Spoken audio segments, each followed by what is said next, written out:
పెదతుమ్మలం police station పరిధిలో ఉన్న గ్రామాల్లో మొహరం పండుగ వేడుకలు ఎలాంటి అవాంఛనీయ సంఘటనలు జరగకుండా కలిసిమెలిసి జరుపుకోవాలని పెదతుమ్మలం పోలీస్ స్టేషన్ ఎస్ఐ చిన్నపీరయ్య సూచించారు.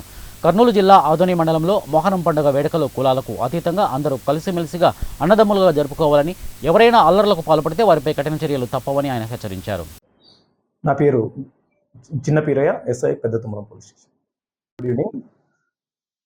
ప్రజలందరికీ కూడా మొహరం పండుగ శుభాకాంక్షలు. మన పెద్దతుమ్మలం పోలీస్ స్టేషన్ పరిధిలోని అన్ని గ్రామాల పండుగ గ్రామ పెద్దలకు మరియు ప్రజలకందరికీ విజ్ఞప్తి చేయడం అనగా, ఈ మొహరం పండుగకు ఎటువంటి అవాంఛనీయ సంఘటనలు జరగకుండా ప్రశాంత వాతావరణంలో పండుగ నిర్వహించుకోవాల్సిందిగా కోరుచున్నాము. అదేవిధంగా ప్రతి గ్రామంలో కూడా మొహరం పండుగకు సంబంధించి ప్రత్యేకమైన పోలీస్ బందోబస్తును ఏర్పాటు చేయడం అనేది, పోలీసులకు ప్రజలందరూ కూడా సహకరించి ఎటువంటి ఇష్యూస్ లేకుండా చిన్న సర్కేస్ రోజు, పెద్ద సర్కెత్ రోజు, తర్వాత మొహరం పండుగ అన్ని దినాల్లో కూడా ప్రశాంత వాతావరణంలో ఎటువంటి ఇష్యూస్ లేకుండా ప్రజలందరూ కూడా మొహరం పండుగను చక్కగా నిర్వహించుకోవాలని చెప్పి పోలీస్ శాఖ తరఫున కోరుతున్నాం.